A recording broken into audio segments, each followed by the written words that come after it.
जो आप अभी महसूस कर रहे हैं न, वो थकान, वो दर्द, वो रात को नींद न आना, वो सुबह उठते ही मन में घबराहट, यह सब बस कुछ ही दिनों में बदलने वाला है।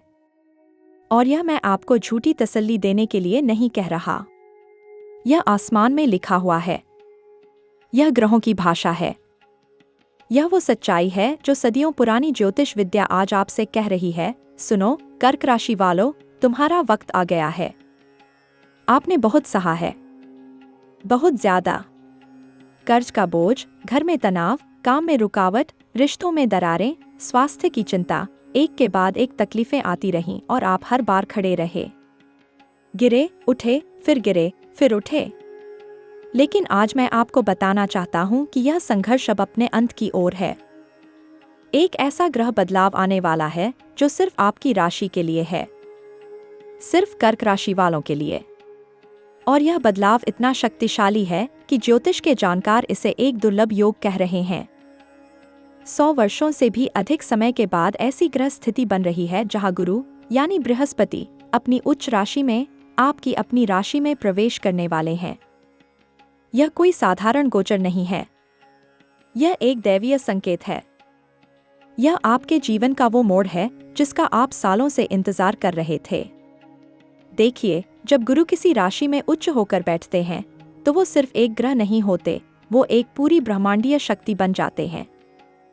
और जब यही गुरु कर्क राशि में, जो कि उनकी उच्च राशि है, आकर विराजमान होते हैं तो उस राशि के जातकों के जीवन में एक क्रांति आती है।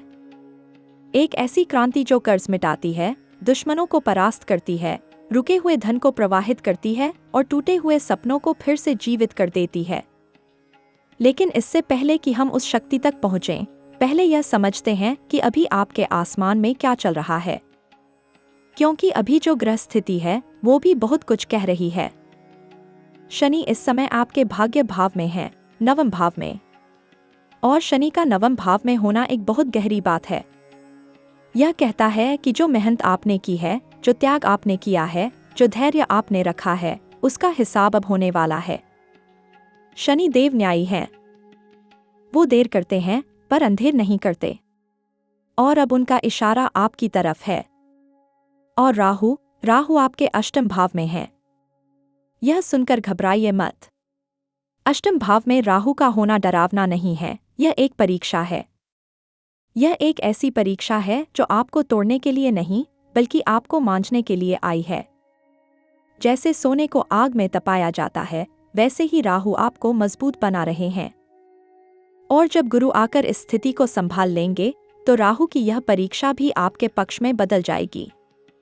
अब आते हैं उस बात पर जो आपके मन में सबसे गहरी चुभन है, कर्ज, पैसों की तंगी, उधारी का बोझ।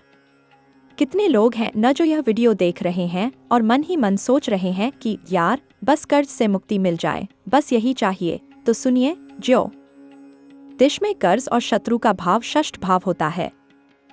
और अभी जो ग्रह स्थिति बन रही है उसमें आपके षष्ठ भाव पर एक ऐसी शक्ति आने वाली है जो कर्ज के धागों को एक एक करके काटेगी। यह कोई चमत्कार नहीं, यह ज्योतिष का विज्ञान है। अब मैं आपको वो 3 बड़ी बातें बताने वाला हूं जो अगले 7 से 14 दिनों में आपके जीवन में घटने वाली हैं। ध्यान से सुनिए, क्योंकि यह 3 घटनाएं आपके भविष्य की नींव हैं। पहला कटम, पहली घटना। अगले 7 दिनों में आपके पास एक ऐसा संदेश आएगा जिसकी आपको बिल्कुल उम्मीद नहीं थी। यह संदेश किसी पुराने परिचित की तरफ से हो सकता है, किसी काम की जगह से हो सकता है, या फिर किसी ऐसे इंसान की तरफ से जिससे आपका पुराना कोई हिसाब अधूरा था। यह संदेश पहले थोड़ा उलझन भरा लगेगा, लेकिन इसे ध्यान से पढ़िए। इसमें आपके भविष्य का एक दरवाजा छुपा हुआ है। दूसरा कटम, दूसरी घटना।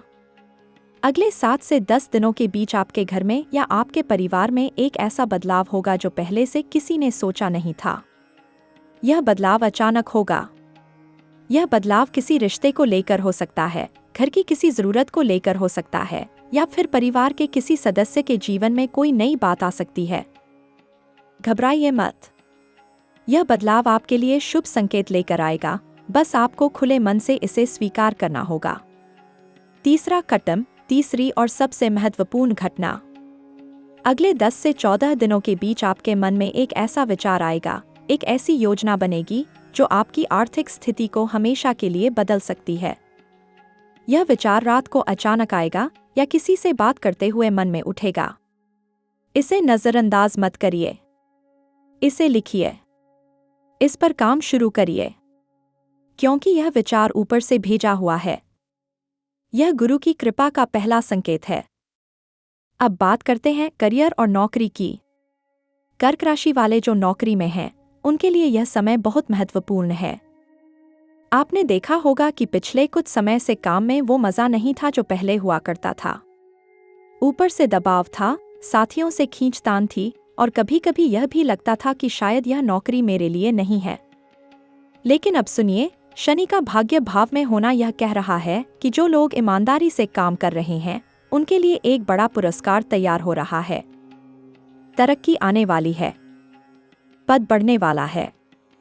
और जो लोग नौकरी की तलाश में हैं, उनके लिए भी एक अच्छी खबर रास्ते में है।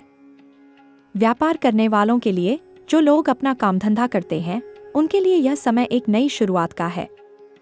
आपको अभी तक शायद लगता रहा हो कि मेहनत करते हैं पर मुनाफा नहीं आता, लागत ज्यादा, कमाई कम। लेकिन जैसे जैसे गुरु का प्रभाव बढ़ेगा, आपके व्यापार में एक नई दिशा मिलेगी। एक नया ग्राहक आएगा, एक नया साझेदार मिलेगा, या फिर आपका पुराना काम एक नई ऊंचाई पर पहुंचेगा। बस अभी जो काम हाथ में है उसे पूरी लगन से करते रहिए। पैसे की बात करें तो कर्ज की जो बेड़ियां आपको जकड़े हुए थीं, वो अब धीरे धीरे ढीली पड़ने लगेंगी। कहीं से पुराना रुका हुआ पैसा वापस आ सकता है, कहीं से अचानक कोई मदद मिल सकती है, या फिर कोई ऐसा रास्ता खुलेगा जिससे आपकी आमदनी का एक नया जरिया बनेगा।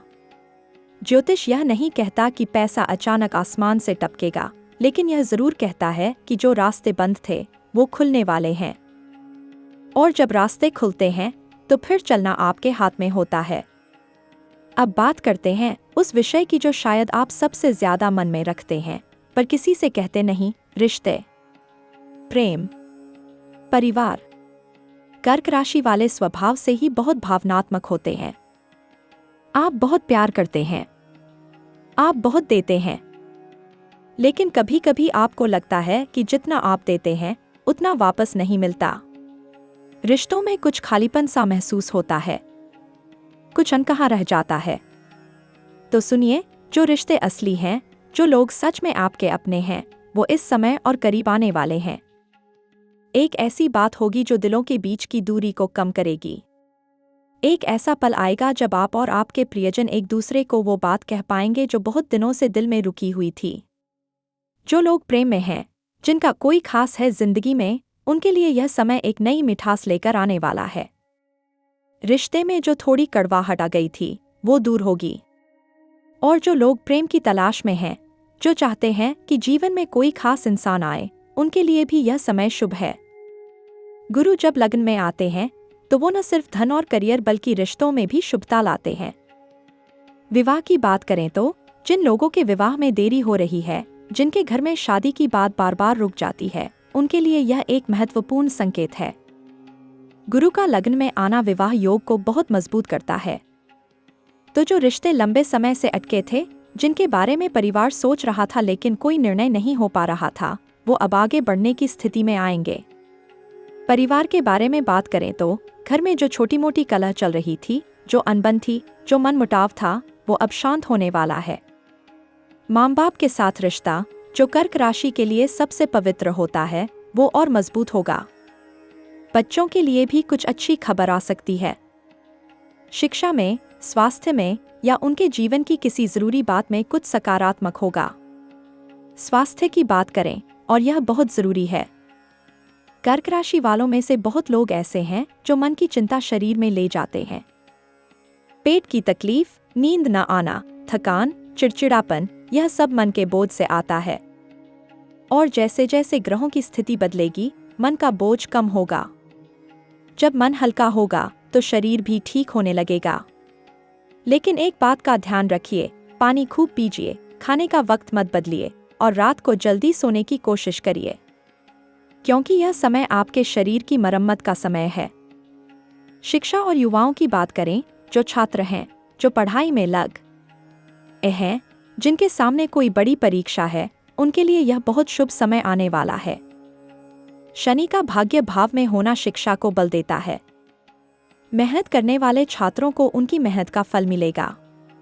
जो लोग उच्च शिक्षा के बारे में सोच रहे हैं, जो विदेश में पढ़ने का सपना देख रहे हैं, उनके लिए भी रास्ता खुल सकता है।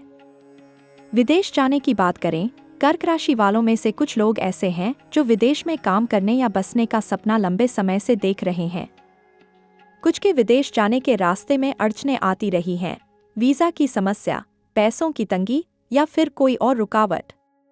लेकिन सुनिए, शनि का नवम भाव में होना और गुरु का लग्न में आना, यह दोनों मिलकर विदेश यात्रा और विदेश में बसने के योग को बहुत मजबूत करते हैं। अगले कुछ समय में इस दिशा में कोई सकारात्मक खबर आ सकती है। आध्यात्मिकता की बात करें, कर्क राशि वाले स्वभाव से ही आध्यात्मिक होते हैं। आपकी राशि का स्वामी चंद्रमा है, जो मन और भावनाओं का कारक है। और जब शनि भाग्य भाव में हो तो अंदर से एक आवाज आती है, सच्चाई की तलाश करो, ईश्वर से जुड़ो, अपने भीतर झांको। यह आवाज आपको कमजोर नहीं बनाती, यह आवाज आपको असली ताकत देती है। इस समय पूजा पाठ, मंत्र जाप और ध्यान आपके लिए बहुत फलदायी होंगे। अब बात करते हैं उन छुपे हुए खतरों की जिनसे आपको सावधान रहना है। क्योंकि जब जीवन में अच्छा समय आने वाला होता है तो कुछ ऐसे लोग जो आपकी तरक्की नहीं चाहते, वो सक्रिय हो जाते हैं। दुश्मन हमेशा सामने नहीं होते, कभी कभी वो आपके करीब होते हैं, आपके जानने वाले होते हैं। इसलिए इस समय किसी से भी अपनी योजनाएं साझा मत करिए। कोई नई बड़ी जिम्मेदारी लेने से पहले सोचिए और पैसों के किसी बड़े लेन देन में बहुत सावधानी रखिए। राहु का अष्टम भाव में होना यह भी कहता है कि कुछ लोगों को अचानक किसी झूठी बात से नुकसान हो सकता है। कोई आपके बारे में गलत बात फैला सकता है। इसलिए अपने व्यवहार को साफ रखिए, अपने शब्दों को सोच समझकर बोलिए और अपने दुश्मनों को जवाब देने की बजाय अपने काम पर ध्यान दीजिए। समय खुद जवाब देगा। और अब बात करते हैं उपायों की। क्योंकि ज्योतिष सिर्फ बताने के लिए नहीं है, ज्योतिष रास्ता दिखाने के लिए है। और यह उपाय बहुत सरल हैं, बहुत सच्चे हैं। पहला उपाय, हर सोमवार को शिव जी का अभिषेक करें। कच्चे दूध से, बेलपत्र से और शुद्ध जल से। शिव जी कर्क राशि के आराध्य हैं। जब चंद्रमा का स्वामी शिव की कृपा में हो तो जीवन में एक अदृश्य सुरक्षा कवच बन जाता है। यह उपाय आपके कर्ज को कम करने में, मन की शांति लाने में और ग्रहों की पीड़ा को दूर करने में अत्यंत प्रभावशाली है। दूसरा उपाय, गुरुवार को पीले रंग का वस्त्र पहनें। गुरुदेव को पीले फूल चढ़ाएं। केले का दान करें। गुरु की कृपा पाने के लिए यह एक सिद्ध उपाय है। जब गुरु प्रसन्न होते हैं तो जीवन में ज्ञान, धन, मान और यश सब एक साथ बढ़ने लगते हैं। तीसरा उपाय, शनिवार को सरसों के तेल का दीपक जलाएं। काले तिल का दान करें और अपने से बड़े किसी जरूरतमंद इंसान की मदद करें। शनि देव सेवा से प्रसन्न होते हैं। जब आप किसी की मदद करते हैं तो शनि का प्रकोप कम होता है और उनका आशीर्वाद मिलता है। चौथा उपाय, रात को सोने से पहले अपनी माँ के पैर छुए। या अगर माँ पास नहीं है तो मन ही मन उनका स्मरण करें, उनके लिए प्रार्थना करें। कर्क राशि का संबंध माँ से बहुत गहरा होता है। माँ का आशीर्वाद कर्क राशि वालों के लिए सबसे बड़ा कवच है। जिस दिन से यह उपाय शुरू करेंगे, उस दिन से आप खुद महसूस करेंगे कि जीवन में एक अलग सी शांति आने लगी है। और अब मैं आपसे वो बात कहना चाहता हूँ जो शायद आज आपको सबसे ज्यादा सुनने की जरूरत है। आप थके हुए हैं, मैं जानता हूँ। आपने रातें जागकर गुजारी हैं। आपने आंसू छुपाए हैं। आपने बाहर से मुस्कुराया जब अंदर से टूट रहे थे। आपने लोगों की मदद की जब आप खुद मदद के लिए तरस रहे थे। आपने उम्मीद रखी जब सब तरफ अंधेरा था। और यही आपकी सबसे बड़ी ताकत है। कर्क राशि वालों की यह विशेषता होती है कि वो टूटते नहीं। वो झुकते हैं, हाँ, लेकिन वो झुककर वापस उठते हैं। और जब वो उठते हैं तो पहले से और मजबूत होकर उठते हैं, आप उसी प्रक्रिया में हैं अभी। यह दर्द आपको कमजोर नहीं बना रहा, यह दर्द आपको तराश रहा है। जैसे हीरे को तराशने के लिए चोट लगानी पड़ती है और तब वो चमकता है। आप भी चमकने वाले हैं। जो कर्ज है वो खत्म होगा, जो तकलीफ है वो मिटेगी, जो सपने आपने देखे हैं वो पूरे होंगे। यह मेरा वादा नहीं, यह ग्रहों का संकेत है, यह आसमान की भाषा है, यह ब्रह्मांड का आश्वासन है। बस थोड़ा और धैर्य, बस थोड़ा और विश्वास, बस थोड़ा और मेहनत, और सबसे जरूरी बात, खुद पर भरोसा रखिए। आप जो हैं, जहां हैं, जिस हाल में हैं, उस हाल में भी आप बहुत कीमती हैं। आपका अस्तित्व एक उद्देश्य के साथ है। आपकी तकलीफ बेकार नहीं गई। आपके हर आंसू का हिसाब होगा। और जब वो दिन आएगा, जब सब कुछ बदलेगा, तो आप उस दिन को देखकर अपने आप से कहेंगे, मैंने सही किया जो मैं रुका नहीं। कर्क राशि के प्रियजन, चंद्रमा की संतान, माँ की गोद जैसी कोमल और समुद्र जैसी गहरी इस राशि के सभी जातकों को मेरा दिल से प्रणाम। ईश्वर आपके जीवन में खुशियाँ लाए, आपके घर में सुख आए, आपके बच्चों का भविष्य उज्ज्वल हो, आपके माँ बाप स्वस्थ रहें, आपकी तकलीफें दूर हों और आपके सपने पूरे हों। यही मेरी आपके लिए प्रार्थना है, यही मेरी दुआ है। और अगले वीडियो में एक ऐसी बात बताने वाला हूं जो सिर्फ कर्क राशि के लिए नहीं, बल्कि पूरे ब्रह्मांड को हिला देने वाली है। एक ऐसा ग्रह संयोग जो बहुत कम लोग जानते हैं। एक ऐसा रहस्य जो आपकी किस्मत का ताला हमेशा के लिए खोल सकता है। उस वीडियो का इंतजार कीजिए और तब तक अपना ध्यान रखिए, अपनों का ख्याल रखिए। जय शिव शंकर, जय माँ।